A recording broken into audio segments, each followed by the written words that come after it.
Setelah Anda bicara dimulai. Oke, saya mulai Pak ya. Ya. Tadi pertanyaan Pak Bang Jihad ya, bahwa Tuhan yang kami kenal di dalam Alkitab adalah Allah kami yang hidup, Dia pemberi hidup, Dia maha kuasa.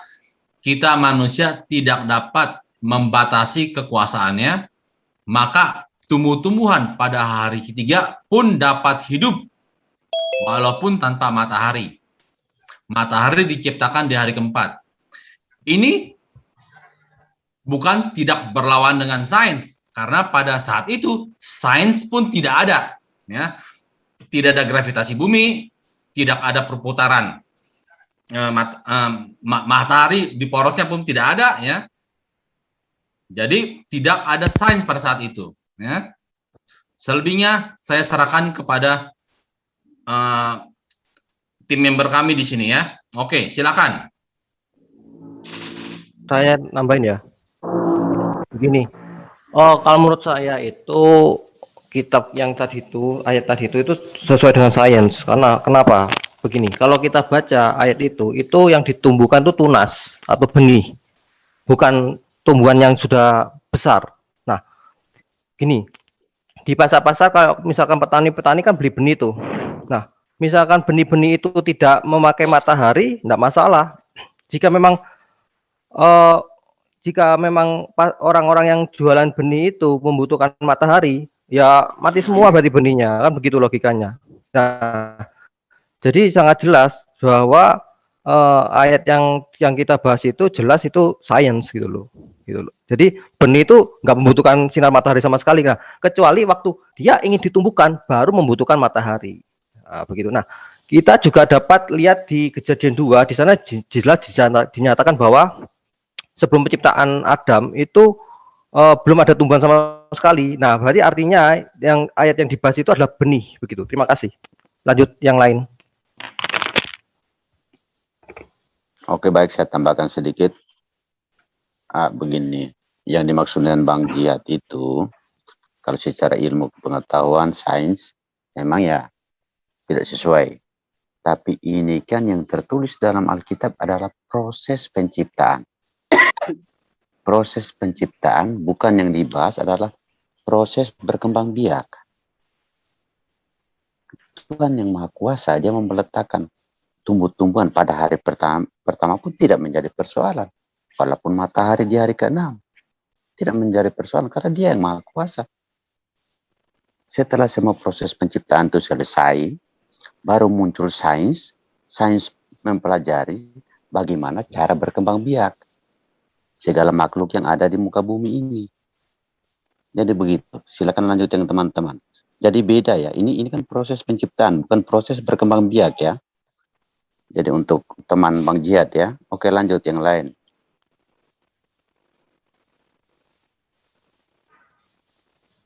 Pak Terangkan mau bicara? Oh iya, ya saya sekarang ya. Jadi begini, ya saya setuju dari kawan yang terakhir ini. Ada memang bahasa-bahasa yang kita perlu pahami dari sisi penciptaan ini, yaitu bersifat gambaran, rancangan, dan bagaimana firman Tuhan menjelaskan dari semua bentuk-bentuk yang akan terjadi di dalam ciptaan. Ya, salah satunya ketika disebut memang Allah menamai terang, Allah melihat bahwa terang itu baik, jadilah terang. Di sini kata terang ada dua makna. Terang dari Sang Tuhan, tetapi juga dari terang dari Sang Tuhan itu akan berproses oleh Roh Kudus, oleh Roh Allah yang melayang-layang di samudra. Ya, samudra itu bukan artinya sudah ada alam itu, tapi di dalam kegelapan itu, karena bumi dan alam itu di dalam ciptaan materi itu masih gelap, maka disebutkanlah di situ ada terang. Tetapi ingat, dari terang itu akan terpancar sebuah proses, baik itu mulai dari bagaimana yang disebut dengan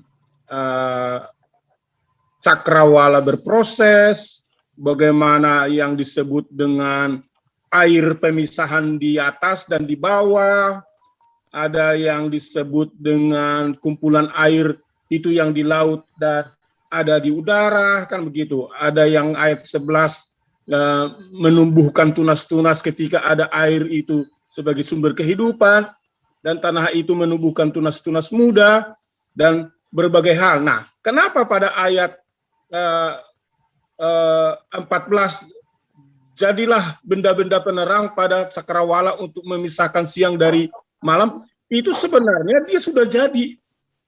Itu hanya pemisah, bukan pada saat itu dia baru ada, tapi sudah ada untuk menunjukkan pemisah sebagai penanda antara malam dan siang untuk menentukan keberadaan malam dan siang di bumi itu. Itu yang ada di situ. Bukan artinya di situ dia benda-benda penerangnya di situ langsung jadi.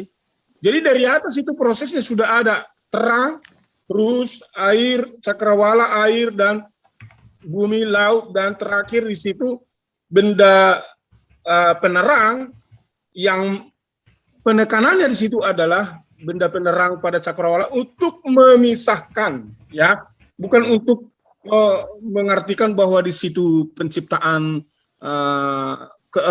terakhir sebagai penerang, bukan, untuk memisahkan antara malam dan siang. Jadi itu yang difungsikan di situ di dalam pengertian benda-benda penerang itu. Itu yang mungkin bisa saya berikan sebagai jawaban bahwa sistematika penulisan dari Kejadian ini dalam susunan tentang penciptaan itu memang sangat bagus. Hanya kita kadang-kadang tidak memahaminya, tidak membacanya, tidak menggalinya. Akhirnya kita membuat asumsi-asumsi baru dari hal-hal yang kita tidak pahami. Itu saja yang bisa saya tambahkan. Terima kasih. Masih ada 3 menit. Nah, pesan saya begini, setelah ini saya minta dari saudara-saudara dari Muslim, coba juga supaya adil dan seimbang ayat dari Al-Quran tentang proses penciptaan kita ini kita kaji. Pak terangkan. Ya. Sekarang kita ada waktu 10 menit ya. Kalau Bapak mau bertanya, silakan bertanya, Pak. Iya, jadi kami minta dari Islam untuk mengeluarkan ayat dari Al-Quran proses penciptaan seperti yang kita sudah baca di dalam Kejadian itu. Supaya kita lihat mana firman Tuhan yang benar, mana firman Tuhan yang betul-betul hanya sebagai gambaran-gambaran buatan manusia. Itu mungkin yang bisa saya minta dari saudara-saudara dari Islam. Silakan.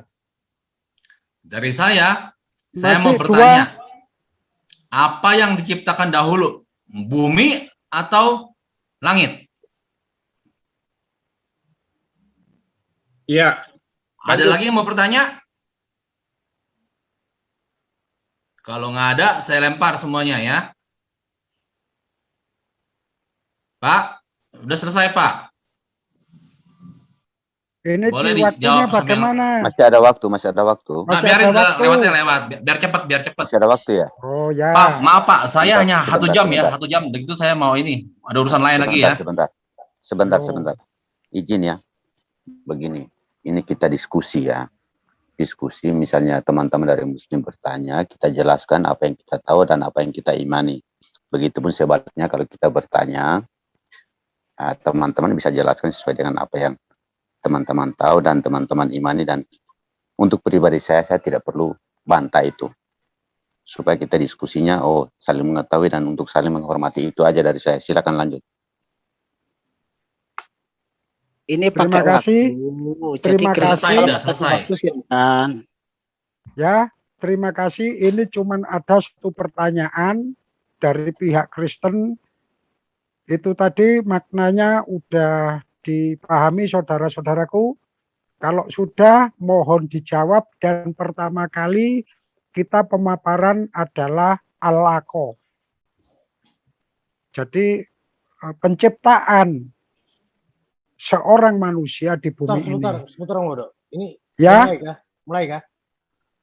Bentar. Makanya biarpun dia nyimpang, pertanyaan itu Anda jawab boleh, enggak Anda jawab boleh. Kalau ada waktu Anda jawab nggak masalah, tapi Anda nggak jawab juga nggak masalah. Karena penyimpangan itu boleh dilakukan dijawab atau tidak dijawab sesuai dengan tema.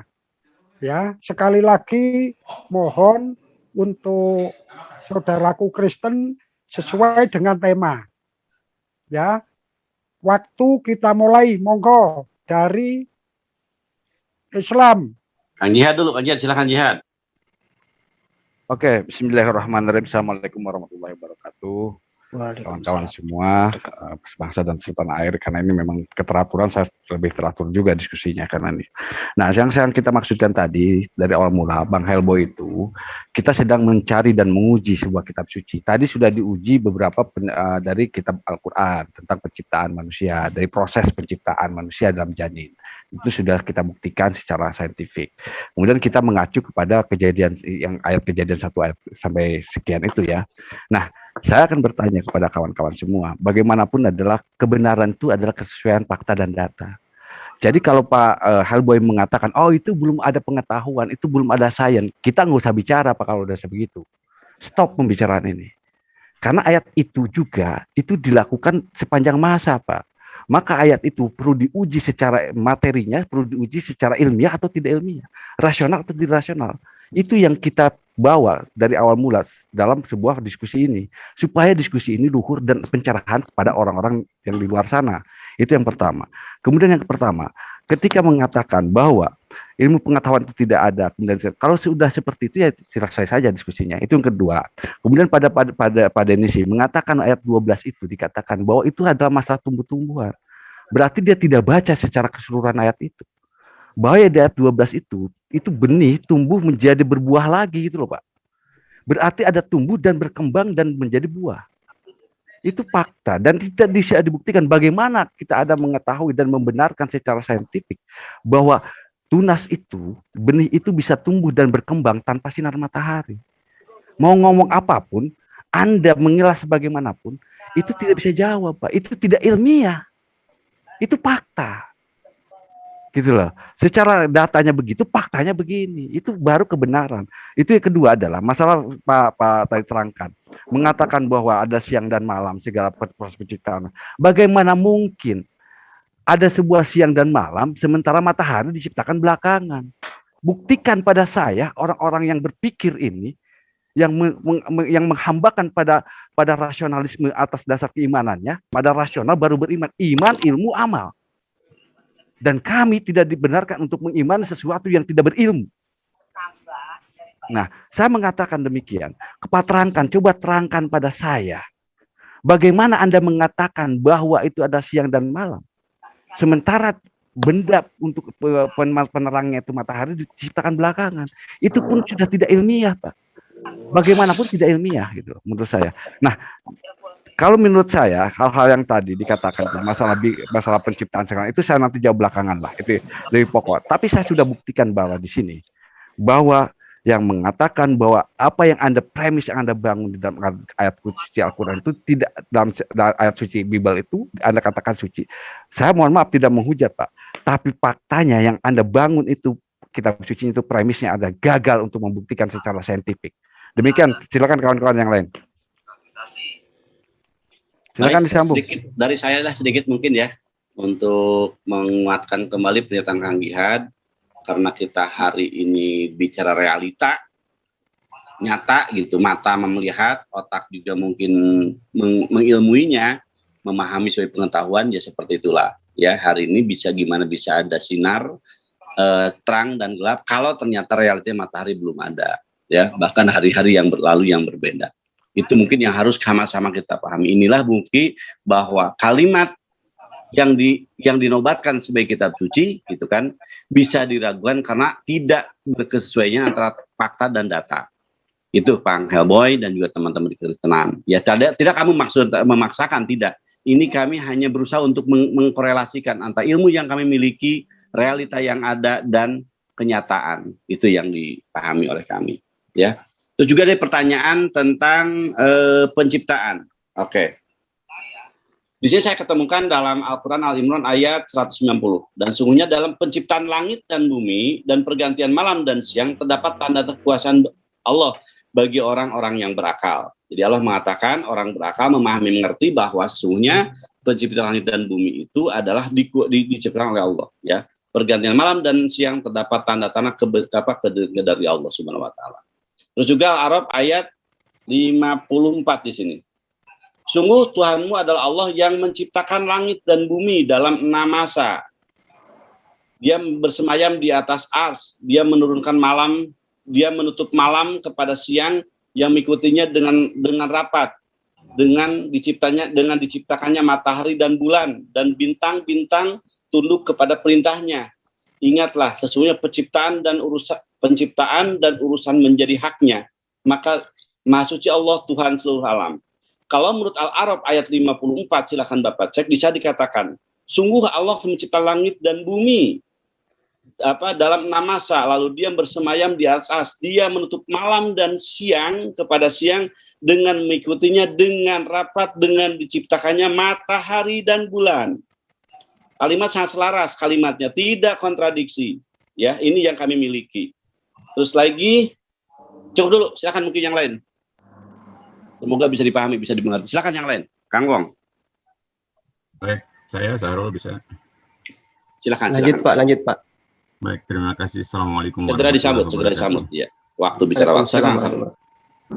Baik, tadi disampaikan bahwasannya kita merujuk ke sains itu adalah sesuatu dasar bentuk pemikiran bagi manusia yang pernah duduk di bangku sekolah ya.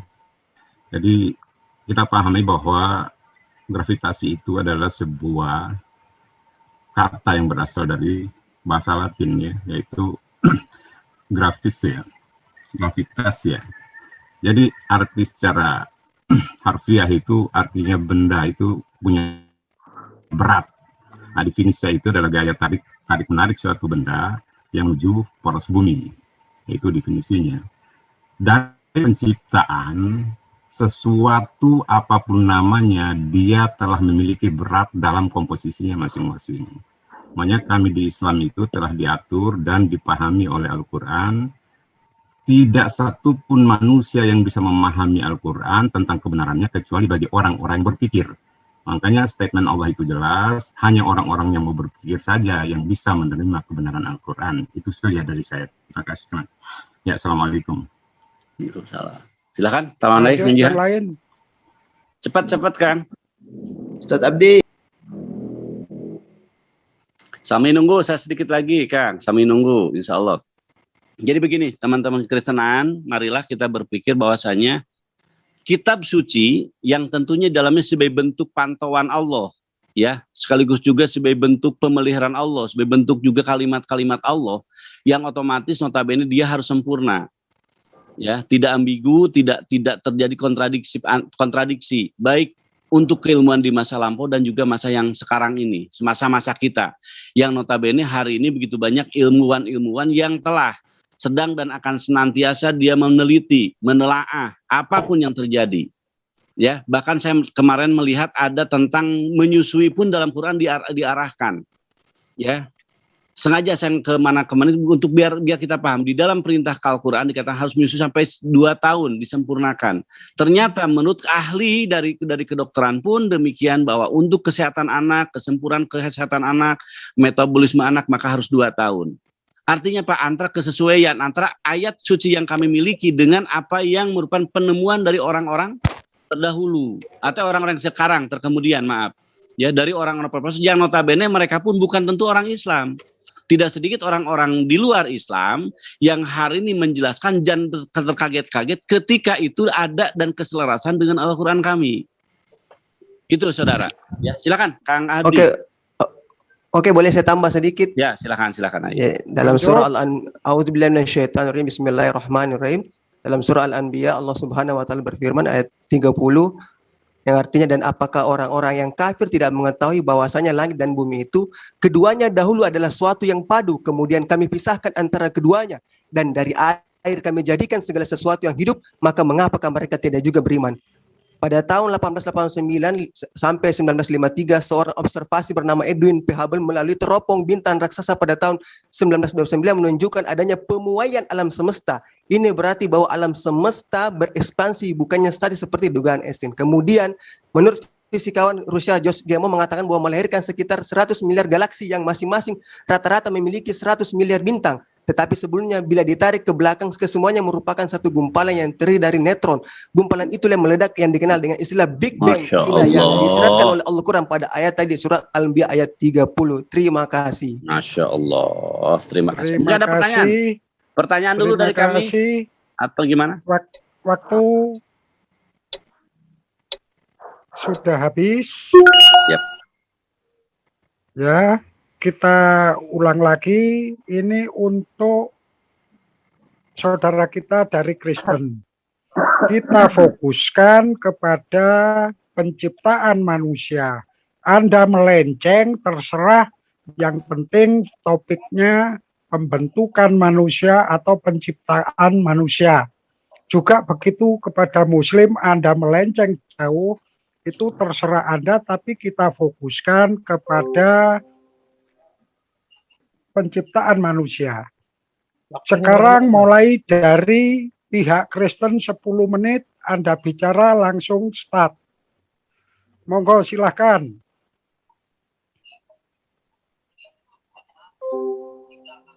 Ya, terima kasih ya. Sekarang temanya kenapa proses manusia? Saya nggak ngerti kenapa bisa langsung dipilih oleh admin. Di stop dulu, stop. Pak, tadi itu proses pembentukan manusia. Tadi itu sudah disepakati mulai awal tadi itu proses pembentukan manusia. Kalau Anda melebar, ya nanti season kedua. Oke. Ya, oke dah, kalau gitu ya. Bentar ya, saya riset lagi. Ya, dimulai lagi ya. Ya, tadi saya bertanya, tadi saya bertanya bahwa apa yang diciptakan bumi atau langit dahulu, siapa yang dahuluan, tapi tidak dijawab ya. Biarlah nanti ada kecepatan yang lain dijawab ya. Mengenai manusia diciptakan pada hari ke-6, yaitu Adam diciptakan dari tanah dan dihembuskan roh Tuhan melalui hidungnya. Ya. Itulah di hari ke-6 Adam hidup. Dia serupa gambarnya dengan Allah supaya manusia itu menguasai jagat raya. Itu yang saya dapat ketahui dari Alkitab. Terima kasih. Yang lainnya boleh sambungin. Penciptaan manusia itu ada dua macam waktu. Pertama, penciptaan Adam itu diciptakan dengan tangan Allah, ya. Setelah itu penciptaan waktu yang kedua adalah dengan cara pembuahan begitu. Nah, mungkin kira-kira itu aja. Jadi gini, intinya gini, saya menjelaskan bahwa yang disebut penciptaan manusia itu ada dua macam itu aja. Secara harafiah itu maksudnya benar-benar diciptakan dari tangan Allah sendiri. Yang kedua itu tanpa tangan Allah gitu loh. Yang kedua ini setelah Adam dan Hawa dengan cara pembuahan. Nah, intinya itu aja. Mungkin yang lain boleh tambahkan. Oke, dari saya dulu. Nah, hal yang perlu dipahami perbedaan terminologi Islam dengan Kristen. Seringkali di Islam ada satu pemahaman. Pak, kita terangkan yang kisahnya Pak, yang itu urusan mereka. Iya, biar perbandingan ini. Jadi di Islam, di Kristen, penciptaan itu tadi sudah diceritakan oleh kawan-kawan, teman-teman saya. Itulah namanya penciptaan. Tetapi setelah manusia diciptakan dari rupa dan gambar Allah oleh tangannya Allah, lalu jadilah laki-laki dan perempuan, maka di dalam Kejadian pasal 2 itu, ayat yang terakhir, di sana manusia itu bersetubuh dengan istri dan suaminya. Ya. Mereka bersetubuh dan itu tidak lagi disebut diciptakan. Lalu namanya disebut melahirkan. Ya, karena sudah dari proses antara sel telur dan sel sperma yang dipahami secara biologi sekarang.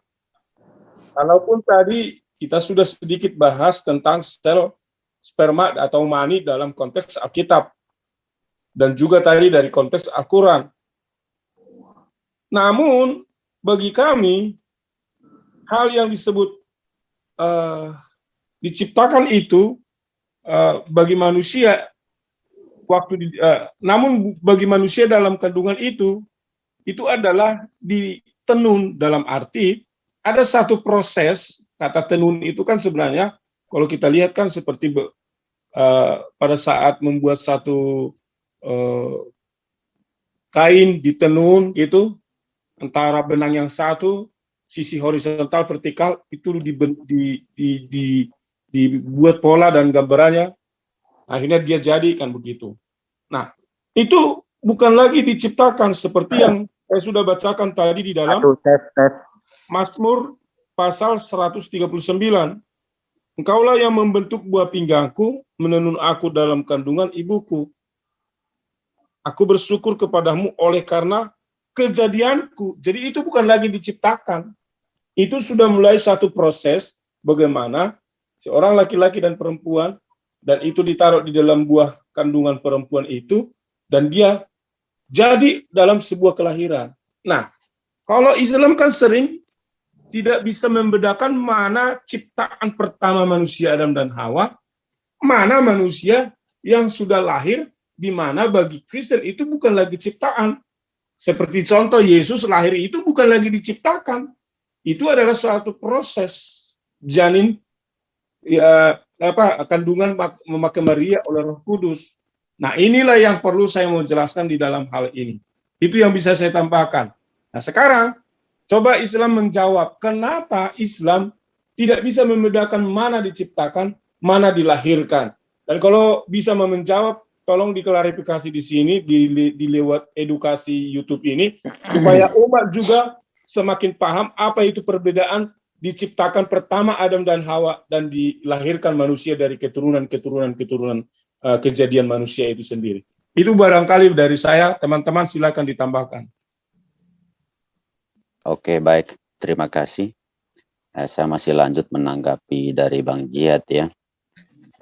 Di situ tertulis bahwa untuk bentar, belum waktunya belum habis.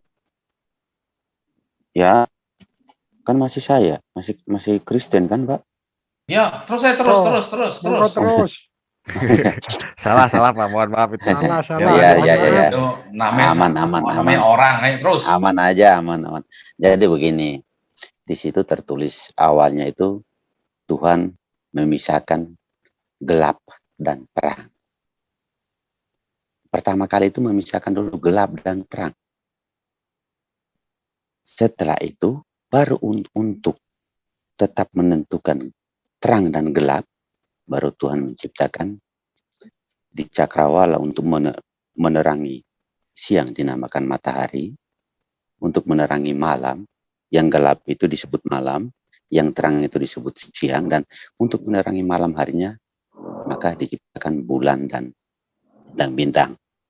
Jadi prosesnya itu terang dan gelap itu duluan, baru penerang-penerang malam dan siangnya, sehingga penciptaan matahari dan bulan itu hari keempat. Tapi terang dan gelap duluan.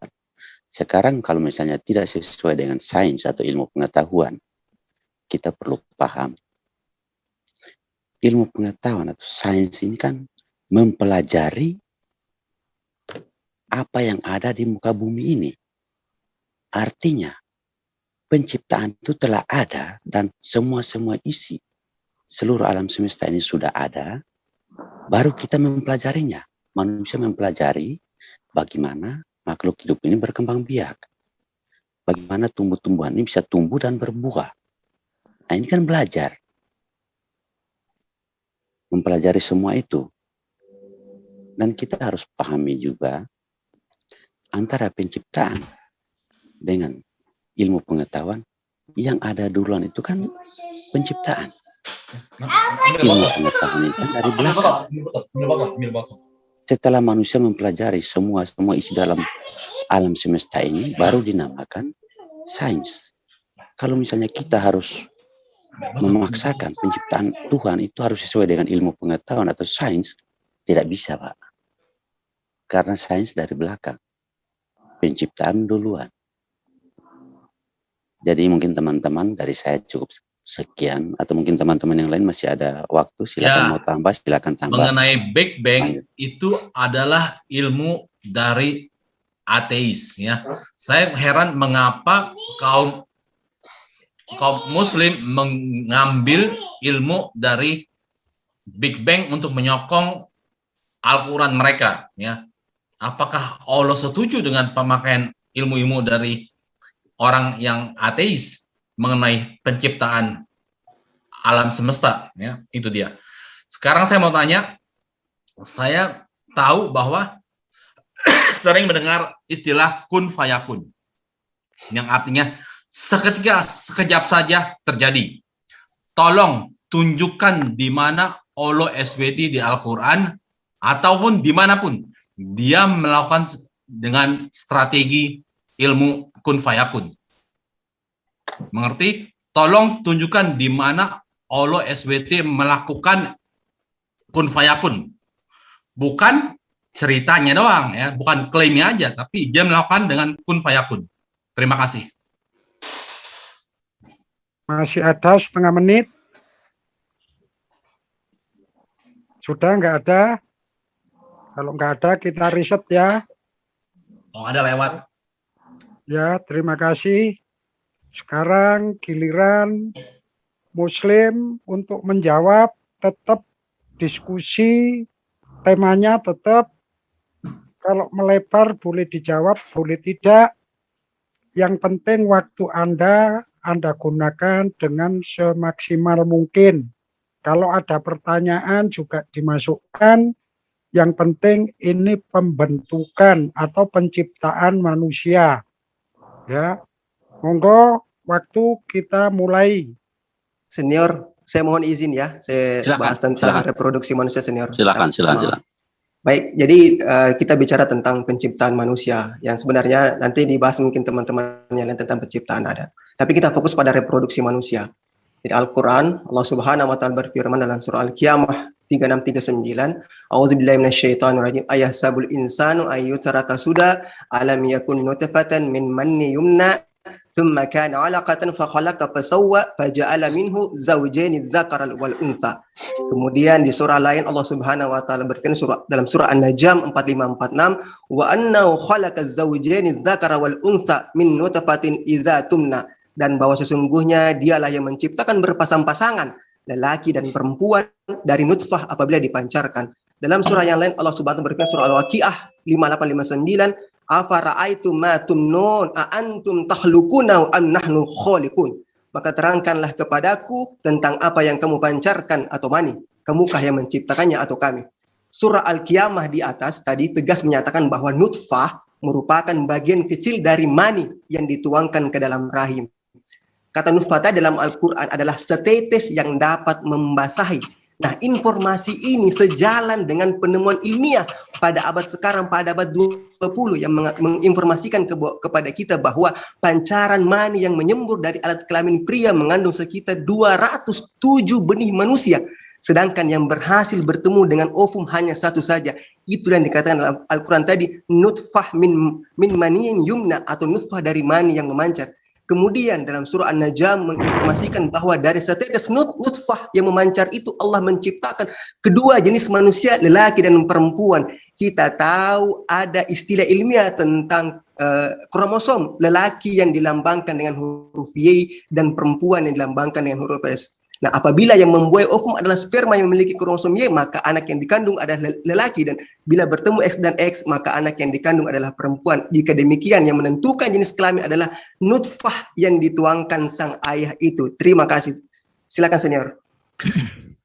Baik, sedikit yang ada pertanyaan tadi mungkin berkenaan dengan kun fayakun. Di sini saya dapatkan di Al-Baqarah 117 dikatakan Allah pencipta langit dan bumi. Apabila dia hendak menetapkan sesuatu, dia hanya berkata kepadanya, jadilah, maka jadilah sesuatu itu. Jadi kalau saya melihat di sini, kalau Allah mengendaki apapun, seperti keyakinan kita, paketnya sama karena Tuhan kita sama, ya bahwa sungguhnya kalau Allah mengendaki ya jadilah, ya tidak memproses. Adapun proses-proses masa tadi itulah sebagai penjelasan lain daripada Al-Quran itu sendiri.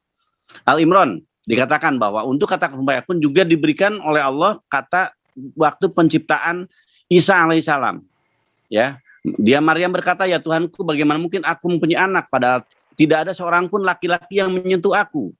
Ini kita berbicara masalah tentang tadi pembentukan Isa sendiri. Dia Allah berfirman, demikian Allah menciptakan apa yang dia kehendaki. Apabila dia hendak menetapkan sesuatu, dia hanya berkata kun fayakun, maka jadilah. Maka jangan kaget kalau Allah mengendaki adanya sesuatu yang sesuatu yang dikandung dalam hamilan Maryam, itulah kun fayakunnya Allah Subhanahu wa taala. Bagi kami tidak sesuatu yang perlu kami anehkan. Itulah kekuasaan Allah, dan kami tetap mengakui bahwa yang ada dalam kandungan Maria adalah tetap manusia yang jadi rasul nantinya.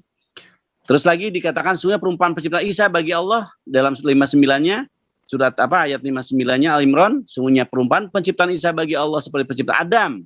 Dia menciptakan dari tanah, kemudian dia berkata kepadanya jadi, maka jadilah. Jadi Adam pun termasuk yang prosesnya adalah kun fayakun. Itu banyak ayat, Al-An'am juga ada.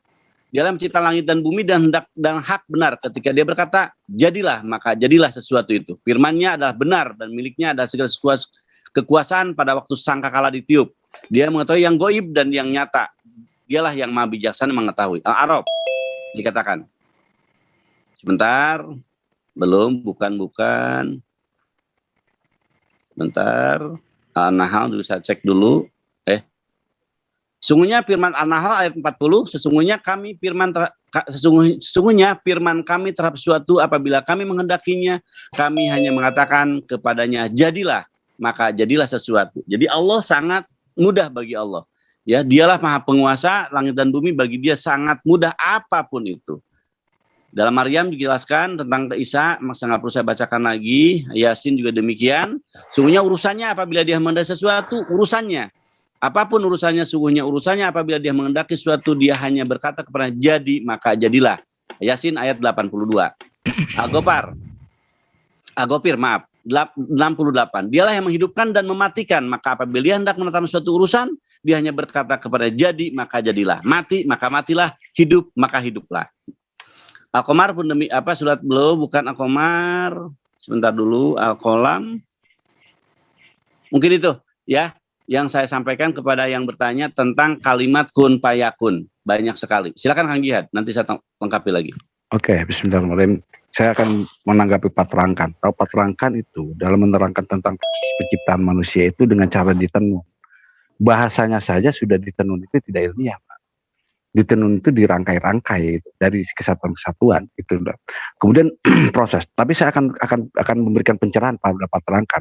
Kebetulan memang tadi berkaitan dengan apa yang disampaikan oleh Hellboy tadi. Nah, makanya ketika manusia itu, Anda selalu mengatakan bahwa Islam itu tidak mengerti tentang penciptaan dan proses penciptaan. Anda lupa bahwa kun fayakun itu ada kun ketika kun, maka bertemulah sel ovum dengan sel telur itu. Sel sperma itu. Kemudian fayakun, jadilah dia berproses. Itulah proses penciptaan. Jadi bukan tiba-tiba ujuk-ujuk tidak. Allah itu memberikan kajian ilmiah secara kun fayakun itu dalam proses penciptaan. Itu yang pertama ya. Yang misalnya itu. Kemudian yang kedua saya katakan bahwa di tenun itu bahasa itu bagaimanapun tidak ilmiah, Pak. Itu yang kedua. Kemudian kepada yang mau belajar tuh mengatakan bahwa tadi siang dan malam, bagaimanapun Anda membuktikan apapun, tidak ada yang bisa Anda sudah mengetahui deh. Anda sudah mengakui bahwa memang tidak ilmiah. Karena kenapa? Karena sains itu datang belakangan setelah penciptaan. Tapi apa yang kita kaji sekarang itu adalah bentuk dari proses pembelajaran kepada manusia sekarang, Pak. Kalau Al-Quran itu atau wahyu itu atau dari risalah Tuhan itu, pencipta itu harus menembus ruang dan waktu, Pak. Harus ilmiah antara ketika sekarang, masa lampau, dan akan datang. Itu harus ilmiah, harus terbukti. Harus konstan. Tapi kalau Anda mengatakan ini tidak ilmiah, kemudian itu kan proses penciptaan dulu, kemudian sekarang nggak bisa, itu tidak ilmiah, Pak. Artinya sudah gagal premisi yang Anda katakan. Kemudian tentang Hellboy mengatakan tentang teori Big Bang. Teori Big Bang Anda mengatakan bahwa kenapa Islam mengadopsi dari sebuah ateis. Anda keliru, kawan. Ketika Islam mengatakan tentang Big Bang ini, itu 1600 tahun yang lalu.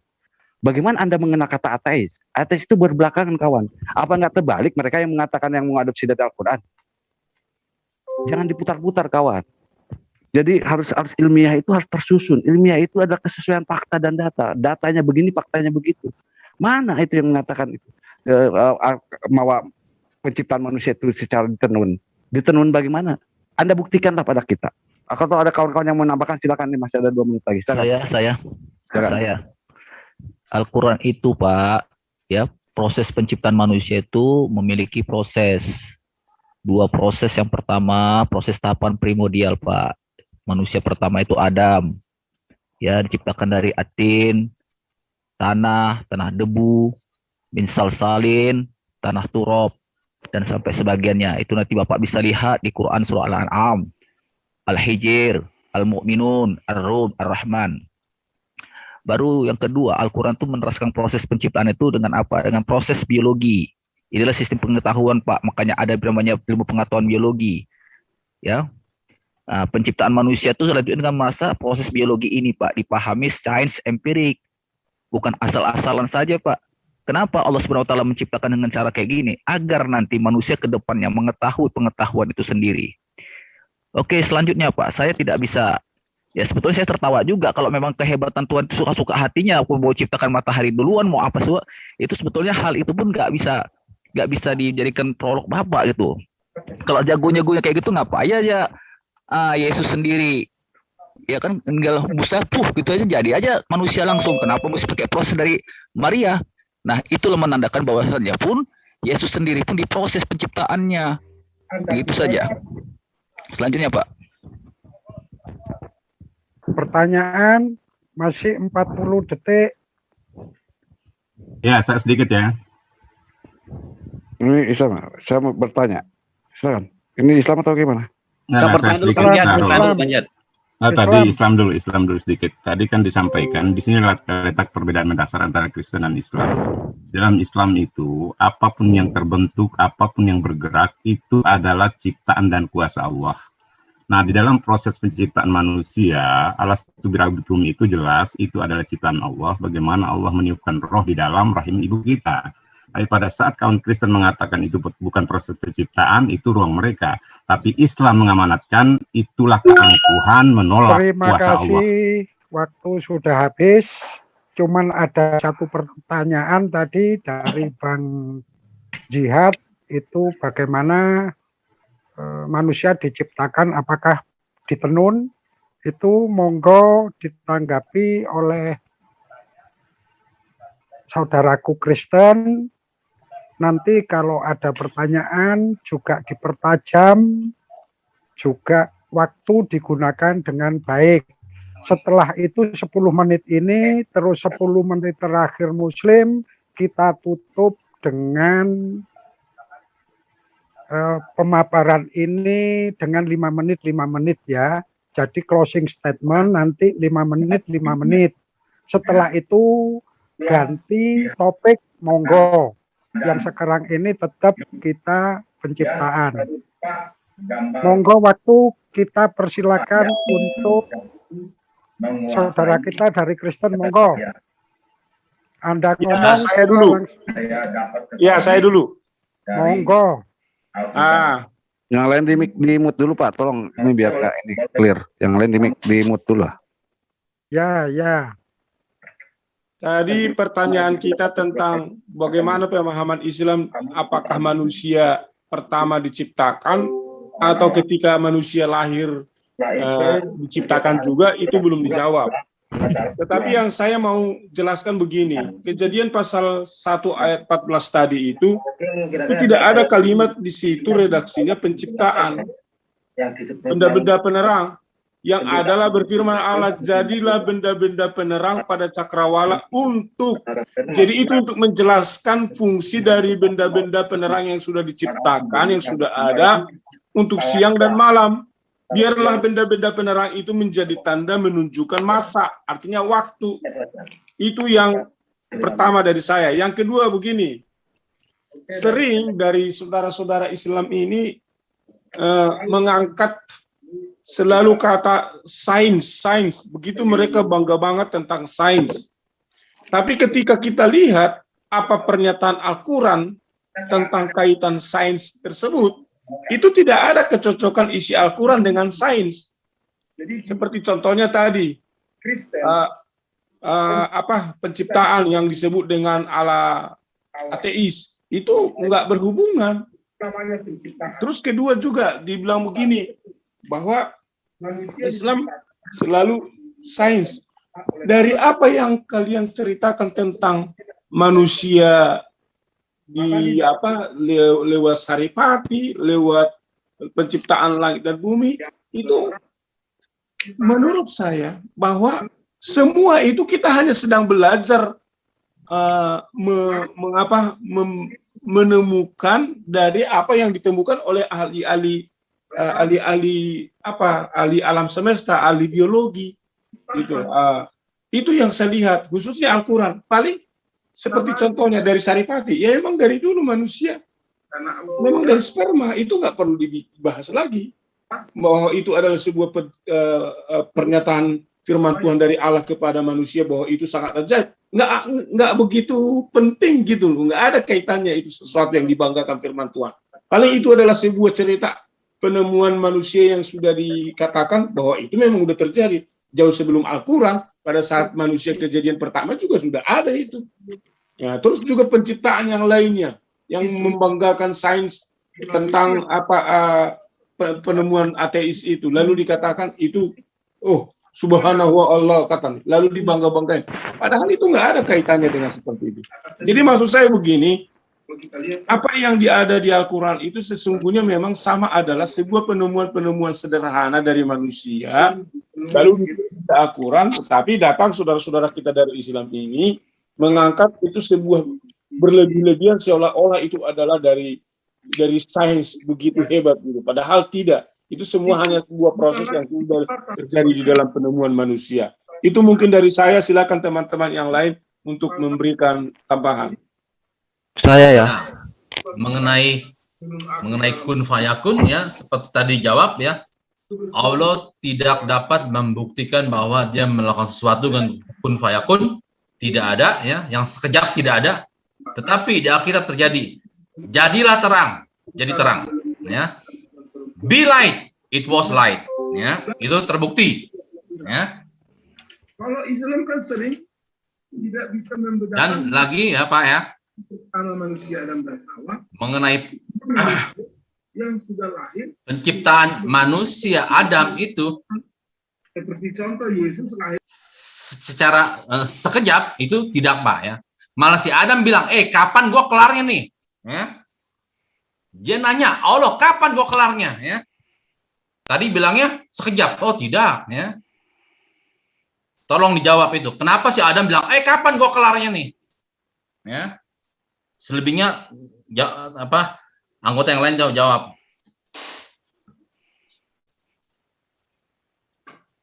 Boleh saya tambahkan Pak Elboy? Halo. Lanjut. Iya, saya hanya heran saja ya, kenapa jadi teman-teman Muslim justru menerangkan tentang penciptaan itu berbeda dengan histori yang ditulis oleh atau yang diceritakan di dalam buku At-Tabari ya. Ini saya bacakan yang ada di dalam halaman berapa itu tadi? Halaman 187. At-Tabari itu menceritakan ya apa yang diceritakan oleh atau yang dikatakan oleh Muhammad. Dia bilang begini ya. Izin sebentar. Kayaknya itu timernya nggak jalan itu. Itu jalan itu 446 jalan ya. Oke, saya bacakan ya. Iya, saya bacakan ya. Jadi nanti kita apa namanya, kita perhatikan urutannya. Jadi, nah kalau begitu, tradisi suara dari Rasulullah yang diceritakan kepada kita oleh Hanat, yang juga mengatakan bahwa dia membaca semua hadis kepada Abu Bakar. Orang-orang Yahudi datang kepada Nabi dan bertanya kepadanya tentang penciptaan langit dan bumi. Dia berkata, Tuhan menciptakan bumi pada hari Minggu dan Senin. Dia menciptakan gunung-gunung dan kegunaan yang dimilikinya pada hari Selasa. Pada hari Rabu, dia menciptakan pohon, air, kota, dan tanah tandus yang ditanami. Ini adalah 4 hari. Dia melanjutkan dengan mengutip Al-Quran, katakanlah apakah kamu benar-benar tidak beriman kepada Zat yang menciptakan bumi dan dalam 2 hari dan menjadikan yang lain seperti dia? Itulah Tuhan semesta alam. Dia membuatnya berlabuh kuat gunung di atas dan memberkatinya dan menetapkan bahwa itu berisi jumlah makanan yang diberikannya. Semua dalam 4 hari, sama untuk mereka yang meminta bagi mereka yang meminta. Pada hari Kamis, dia menciptakan surga. Pada hari Jumat, dia menciptakan bintang-bintang, matahari, bulan, dan para malaikat sampai 3 jam tersisa. Dalam 3 jam pertama ini dia menciptakan syarat-syarat kehidupan manusia, siapa yang akan hidup dan siapa yang akan mati. Nah, saya pikir itu sajalah. Saya hanya mengutipkan apa yang dituliskan di dalam buku At-Tabari itu untuk menjelaskan proses penciptaan yang ada di dalam Al-Quran itu, dan ayat Al-Quran juga dikutipkannya. Dan saya pikir di situ ya, ketika teman-teman Muslim mempertanyakan proses misalnya ya penciptaan yang ada di dalam Alkitab yang tadi sudah sangat jelas dijelaskan oleh teman-teman orang Kristen, bukankah hal itu sebenarnya juga sebuah dilema di dalam ajaran Islam sendiri ataupun untuk menafsirkan ayat-ayat Al-Quran sendiri? Lalu apa yang harus diperdebatkan kalau ini sebetulnya hanya untuk mempertanyakan kenapa tidak teman-teman Muslim menjelaskan hal-hal yang tidak bisa dijelaskan oleh At-Tabari pun, gitu ya, sampai sekarang. Itu saja dari saya. Mungkin yang teman-teman yang lain dan mungkin teman-teman Muslim telah mendengarkan tadi apa yang saya sampaikan itu. Terima kasih. Oke, saya tambahkan ya. Untuk penciptaan Isa Al-Masih dalam Al-Quran itu sudah disanggah oleh Taurat Musa ya. Kejadian 2 di situ dinyatakan bahwa Allah sudah tidak lagi menciptakan setelah penciptaan itu. Itu yang pertama. Yang kedua, soal Big Bang. Tadi kan ada yang menyatakan bahwa orang ateis itu istilahnya sependapat dengan Al-Quran kan soal Big Bang. Nah, jika mengakui Big Bang, maka artinya umat Islam harus mengakui teori evolusi. Nah, gitu.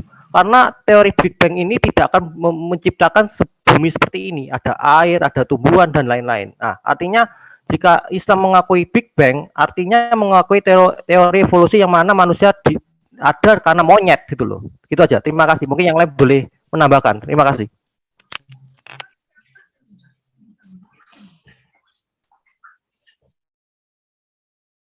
Cukup. Yang lain? Cukup? Cukup. Cukup. Udah kita riset. Nah, sekarang giliran untuk Muslim, apakah sudah dijawab atau belum, itu tergantung dari pendengaran pihak Kristen sendiri. Ya, jangan diulang-ulang. Pertanyaan itu sudah dijawab atau belum. Yang penting Anda memfokuskan untuk penciptaan manusia. Waktu Anda 10 menit terakhir ini gunakanlah dengan baik. Setelah itu closing statement. 5 menit untuk Islam, 5 menit untuk Kristen. Mulai Anda bicara, kita hitung. Monggo.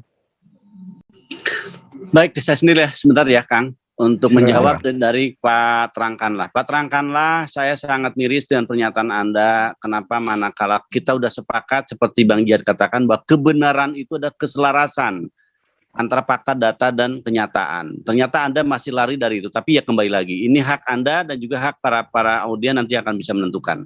Ya, bagaimana cara berpikir kita. Kalau toh kita benar menurut imani saja, ya berarti kita nanti tidak akan sepakat dengan kalimat bahwa apa arti mana kebenaran itu sendiri. Di Al-Hajj ayat 5 dikatakan di sini, ya ini saya korelasikan antara kenyataan, data, fakta, dan kenyataan yang kami miliki dari Quran kami. Wahai manusia, jika kamu meragukan hari kebangkitan, maka sungguhnya kami telah menjadikan kamu dari tanah. Manusia itu awal dari tanah, yaitu Adam tadi. Kemudian dari setes air mani. Nah ini kembali kepada proses manusia selanjutnya dari air mani. Kemudian dari segumpal darah. Ya. Kalau Bapak paham, di dalam Quran ini kan otomatis sudah sekian ratus tahun ke belakang. Tapi ternyata kalau ada yang keguguran, ternyata yang keluar itu darah, Pak. Ya, kita realita di sini. Orang yang keguguran, manakah keguguran karena dia hamil nggak jadi, mau 2 bulan ke, mau 1 bulan ke, ternyata dia keguguran, maka dia keluar darah. Ya, kemudian ada segumpal darah yang sempurna kejadian yang tidak sempurna.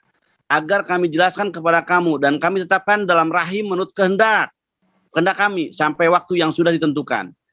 Ya, jadi yang dibikin di dalam rahim itu kehendak Allah. Kemudian kami keluarkan kamu sebagai bayi. Kemudian dengan berangsur-angsur kami sampai kepada usia dewasa. Dan di antara kamu ada yang diwafatkan, ada pula di antara kamu yang dikembalikan sampai usia sangat tua, pikun. Sehingga dia tidak mengetahui lagi sesuatu yang telah diketahuinya. Dan kamu lihat bumi ini kering. Kemudian apabila telah kami turunkan air hujan di atasnya, hiduplah bumi itu dan menjadi suburlah dia. Menumbuh berbagai jenis pasangan tumbuhan yang lain. Saya lebih fokus kepada kemanusiaan sendiri seperti yang disarankan oleh Pak Wong Bodo tadi. Ya, ketahuilah bahwa manusia itu yang kami imani dalam Quran sangat jelas. Ya, sesuai dengan hari apa yang kita lihat, apa yang kita dengar dari orang-orang yang notabene bahkan tidak sedikit orang-orang di luar Islam yang menjelaskan hal serupa dan ini sejalan seiring dengan Al-Quran. Inilah disebut dengan kebenaran. Silakan Kang Jihad. Oke, Atau yang terima kasih. Saya dulu ya, bentar.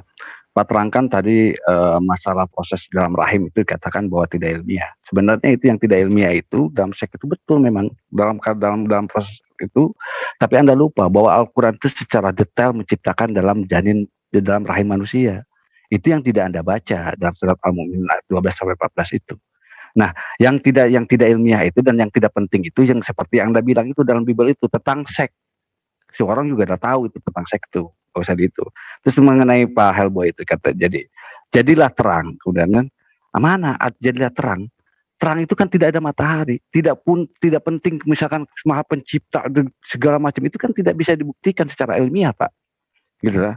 Masalah kapan akibat bilang kapan kejadinya gitu. Kemudian apakah ada pertanyaan dari Adam kapan jadinya gue? Saya nggak pernah dengar ada Adam bertanya seperti itu. Kemudian pada Pak Scott mengatakan bahwa Adam Tabari itu kita lupa bahwa yang kita kaji sekarang itu adalah 2 kitab suci, Pak. Kitab Al-Quran dan kitab Bible. Nah, dalam Tabari itu, buat Tabari itu ada menjelaskan secara detail. Tabari itu bukan nabi, Pak, bukan juga sebagai Al-Quran. Jadi strukturnya adalah struktur itu Al-Quran dulu, baru kemudian hadis Nabi, kemudian yang diterangkan oleh ulama. Bisa salah ulama itu menerangkan. Tapi secara jelas dan nyata bahwa dalam kesesuaian kita dalam Al-Quran itu masalah proses penciptaan ada masa itu memang terbukti gitu. Itu yang pertama. Kedua ada masalah Pak Denisi. Pak Denisi mengatakan bahwa ini adalah teori ateis. Kalau kita mengetahui bahwa korelasi antara teori Big Bang itu dengan ateis, maka kita harus dipaksa untuk mengimani evolusi. Cara pemikiran tidak begitu. Mungkin Pak Denis tidak mendengar bahwa yang menuduh bahwa kami ada menjiplak dari ateis itu adalah Pak Helboy, Pak. Bukan kami gitu loh. Jadi bagaimana mungkin saya bilang ateis itu yang datang belakangan, kemudian sebagai penemu, kemudian sementara Al-Quran yang 1600 tahun yang lalu sebagai pengekor gitu. Itu kan tidak ilmiah. Gitu loh. Bagaimana Anda menempatkan, Anda dengarkan Pak Denisi bahwa itu adalah yang mengatakan ateis itu adalah orang Pak Helboy, bukan kami gitu loh.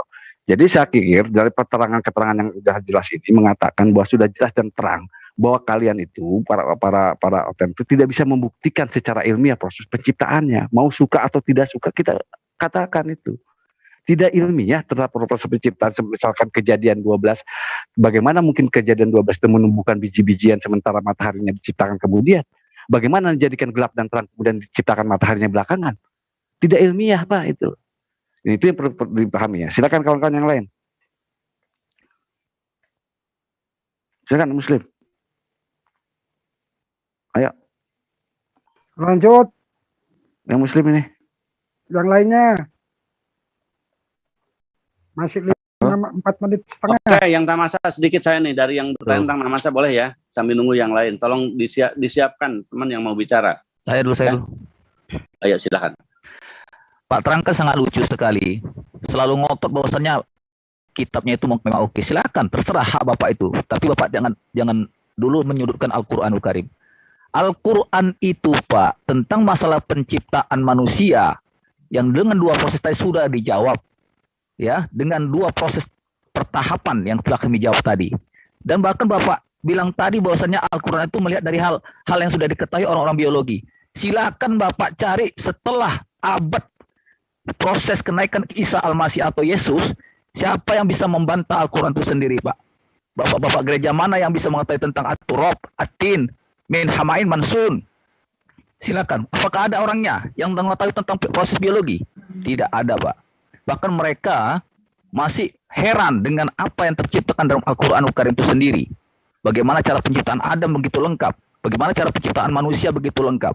Jadi Pak, jangan Bapak kira Islam itu di 1500 tahun yang lalu itu tidak menceritakan itu karena pada masa-masa dulu orang tidak tahu masalah hal tentang biologi itu sendiri. Kalaupun ada ahli masalah biologi di zaman setelah gereja ataupun setelah Isa Al-Masih naik ke langit, silakan siapa orang yang bisa menentang dengan Al-Quran itu sendiri. Terima kasih, itu aja. Lanjut. Baik, tentang namasa nih, yang saya lihat maaf tadi hadis saya belum bisa saya cek Pak maksimal, tapi yang jelas silakan namasa yang hadis Anda korelasi dengan Quran yang kami sampaikan. Al-A'raf 54. Sungguh Tuhanmu adalah Allah yang menciptakan langit dan bumi dalam 6 masa, lalu Dia bersemayam di ars. Dia menutupkan malam kepada siang yang mengikutinya dengan cepat dengan diciptakan matahari dan bulan dan bintang-bintang tunduk kepada perintahnya. Ingatlah, segala penciptaan dan urusan menjadi haknya Maha Suci Allah, Tuhan seluruh alam. Perhatikan kalimatnya, sangat jelas. Al-A'raf 54. Yunus ayat 3. Sesungguhnya Tuhan kamu dialah Allah yang menciptakan langit dan bumi dalam 6 masa. Kemudian Dia bersemayam di ars untuk mengatur segala urusan. Tidak ada dapat memberi syafaat kecuali setelah ada izinnya. Itulah Allah Tuhanmu, maka sembahlah Dia. Apa kamu tidak mengambil pembelajaran? Surat Hud ayat 7. Dan Dialah yang menciptakan langit dan bumi dalam 6 masa dan asnya di atas air agar Dia menguji siapa di antara kamu yang lebih baik amalnya. Jika engkau berkata kepada penduduk Mekah, sungguhnya kamu akan dibangkitkan setelah mati, niscaya orang kafir itu akan berkata, ini sihir yang nyata. Ya, kalian pun akan mengatakan ini sihir yang nyata. Bohong, kata kalian. Maryam ayat 17. Sebentar. Furqan ayat 59. Yang menciptakan langit dan bumi dan apa yang ada di antara keduanya dalam 6 masa. Kemudian bersemayam di as yang maha pengasih, maka tanyakanlah tentang Allah kepada orang-orang yang lebih mengetahui. Wahai Nabi Muhammad. As-Sajdah ayat 4, saya bacakan semuanya biar Anda paham bahwa di dalam ini silahkan korelasi dan hadis yang Anda bawakan. Allah yang menciptakan langit dan bumi dan apa yang ada di antara keduanya dalam 6 masa. Kemudian Dia bersemayam di as, bagimu tidak ada seorang pun penolong maupun pemberi syafaat selain Dia Allah. Maka apa kamu tidak memperhatikan? Al-Qaf juga ada, Al-Hadid juga ada, saya pikir cukup. Mungkin ada yang lain, silakan. Yang saya pastikan kepada teman-teman Kristenan, mohon dipastikan bahwasanya kebenaran adalah apa yang tertulis dalam kitab suci kami, apa yang menjadi keilmuan dari orang-orang yang jelas mereka penemu, sekali lagi walaupun mereka bukan dari orang Islam. Kesesuaian antara fakta, data, dan realita. Makasih. Ya, jadi memang kita perlunya berpikir itu, iman itu memang perlu dipahami dengan cara berpikir. Al-iman tasdikul bil qalbi qaul bil lisan amaru bil arkan. Iman itu dipercayai dalam kalbu itu karena berdasarkan pemikiran. Baru diucapkan, sudah diucapkan itu baru diamalkan. Itu iman. Jadi iman itu bukan pokoknya-pokoknya. Kalau pokoknya-pokoknya udah nggak benar gitu, udah kayak kayak pokoknya begini, pokoknya begitu, pokoknya begini, pokoknya begini, nggak akan selesai. Walaupun Nah, bertabrakan selainnya- dengan otak. Iya, pokoknya itu. Kita gunanya berpikir itu begitu. Nah, silakan kawan-kawan yang lain. Nah, Pak Bang Bodo, silakan ini. Terima kasih. Closing statement, Waktu kan? sudah habis. Sekarang dari Kristen, closing statement kita buat 5 menit. Jadi gunakan waktu Anda sebaik-baiknya untuk menerangkan penciptaan manusia ataukah penyangkalan. Monggo. Mulai kita hitung, Anda berbicara. Monggo siapa? Jadi sudah jelas bahwa Alkitab kami begitu sempurna menjelaskan ciptaan pertama itu adalah Adam dan Hawa. Dan setelah itu baru di dalam proses penerangan bagaimana tentang dibentuk di dalam buah kandungan. Itu sangat detail sekali. Nah, yang perlu kita pahami sebenarnya dari sisi Alkitab kekristenan bahwa selama ini kita tidak berkutat tentang bagaimana secara sains dan sains. Seolah-olah sains itu jadi sebuah kebanggaan di dalam agama. Karena kami hanyalah berdasarkan iman. Iman adalah dasar dari segala sesuatu. Sains tidak akan bisa membuktikan langit dan bumi ini diciptakan seperti apa. Tapi semua itu berdasarkan diimani. Siapa yang bisa membuktikan langit dan bumi diciptakan? Tidak ada. Bentuknya, caranya seperti apa? Tidak ada. Tetapi itu hanya bisa diterima dengan iman. Itulah makanya orang Kristen selalu berdasarkan iman, bukan berdasarkan logika. Karena logika kita tidak bisa mencangkul semuanya itu. Paling kita hanya mengutip dari logika-logika yang sudah ada. Kalau tadi dibilang bahwa ilmu tentang semua itu belum ada. Dari zaman sebelumnya sudah ada filsafat. Itu yang namanya Socrates sudah menemukan hal-hal tentang dalam pemikiran ontologi di dalam hal filsafat. Itu semua sudah ada. Jadi enggak sesuatu yang baru itu udah abad sebelum Yesus. Al-Quran ada setelah 700 setelah itu. Jadi sudah jelas bahwa itulah keberadaan daripada kekristenan. Silakan teman yang lainnya. Ya. Oke, saya sambung ya. Silakan Pak. Ya, Pak Scott sambung Pak Scott. Oke, jadi begini ya, kenapa saya sengaja tadi untuk membacakan yang dari At-Tabari itu dan Pak Abang Jihad itu juga tadi sempat mengatakan bahwa memang At-Tabari itulah yang menjelaskan secara detail apa yang tertulis dalam Al-Quran itu, meskipun ada kemungkinan dia bisa salah. Tetapi saya lebih percaya At-Tabari daripada teman-teman yang ada di dalam room ini. Ya, itu yang pertama. Yang kedua, ketika Al-Quran menjelaskan tentang proses penciptaan yang berbeda dengan apa yang tertulis di dalam kitab Taurat, di dalam Kejadian, itu artinya itu hanya menegaskan bahwa Allah SWT bukanlah Yahweh, karena tidak mungkin dia tidak mungkin menyandang sebagai Tuhan kalau dia pikun, dia lupa apa yang dia kerjakan di dalam kitab Taurat itu, sebab dia mengatakan bahwa dia juga yang menurunkan kitab Taurat itu, bahkan dia juga tentu saja yang melakukan penciptaan di dalam kitab Taurat itu adalah dirinya.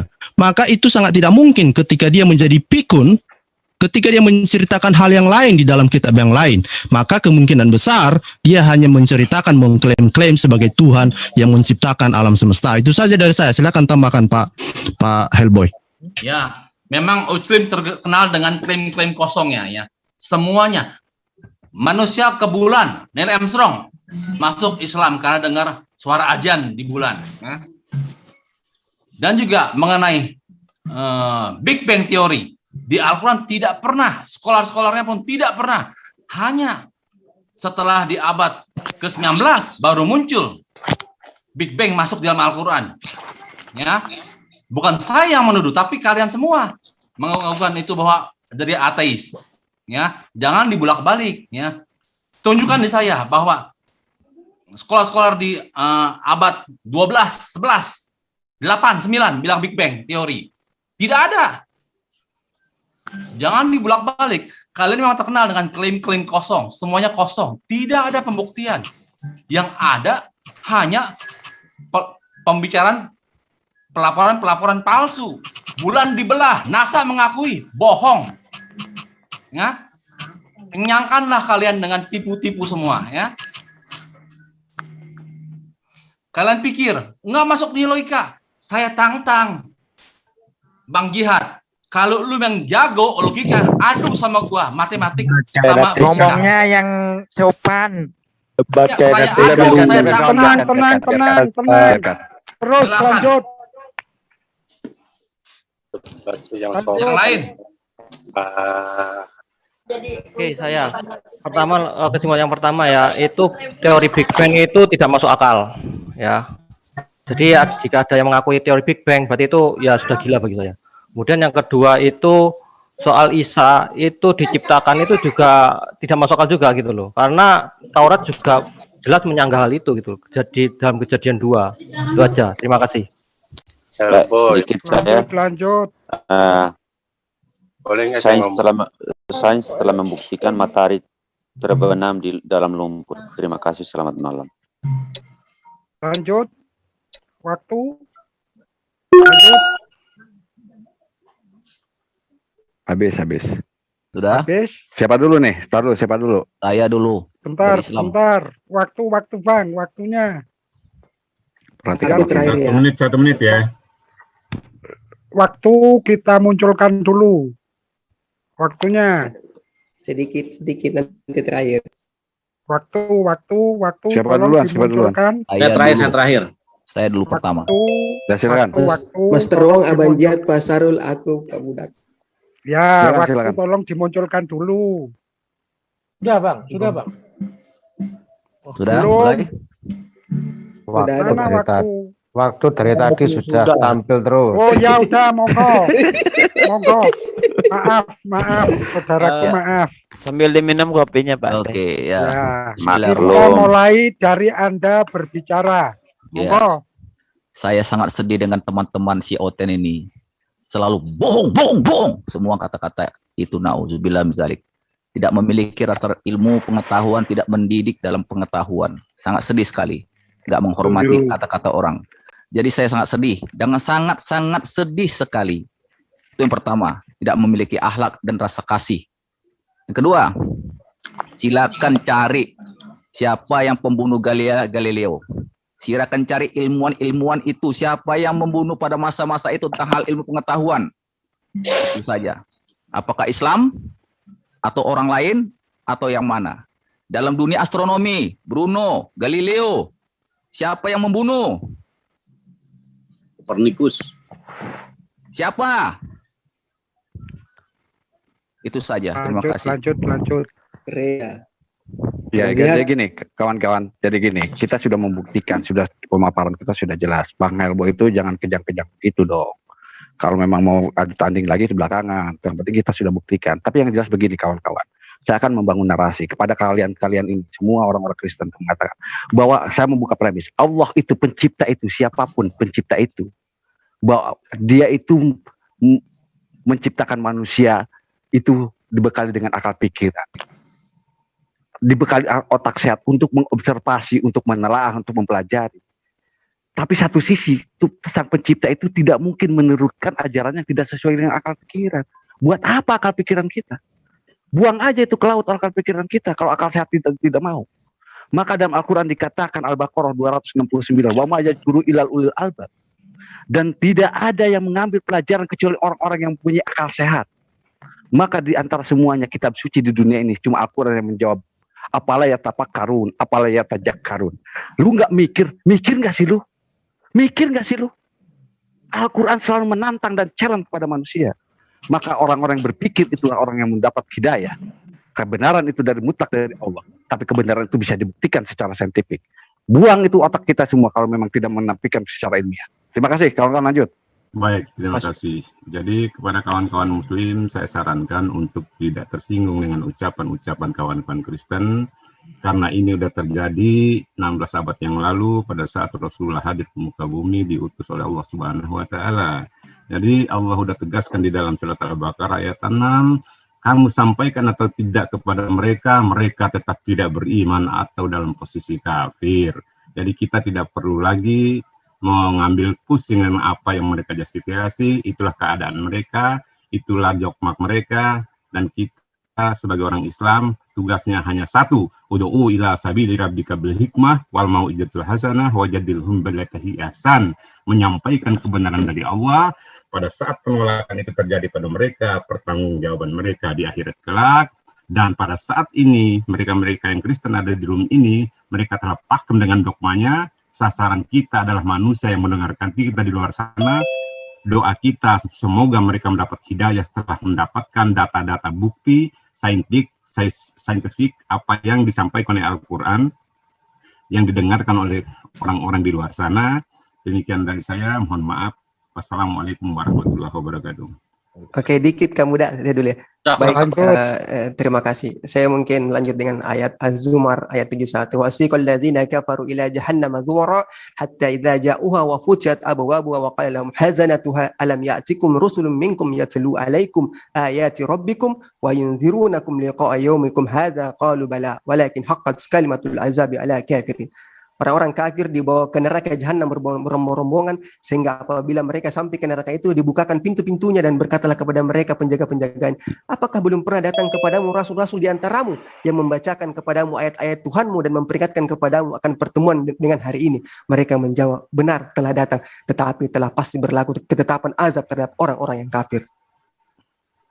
Al-Baqarah ayat 23 menyambung ucapan ahi kami barusan. Dan jika kamu meragukan Al-Quran yang telah kami nyatakan tadi, kesesuaian antara fakta dan data, kesesuaian antara kehidupan kami, Al-Quran mengajarkan kepada kami bagaimana bersih, menjaga kebersihan, menjaga kalimat, berbuat baik, jangan kencing di tempat lobang-lobang, karena mungkin ada kehidupan yang lain. Nggak, kalau membunuh asah tajamkan senjatanya. Itu ajaran Allah, ajaran Tuhan kami. Bagaimana kami berpolitik, bersosial, pribadi pun demikian, mengurus mayat, mengurus wasiat. Itu semua warisan, semua itu ajaran. Terima kasih, waktu sudah habis. Dan kami turunkan kepada hamba kami Muhammad. Mohon maaf.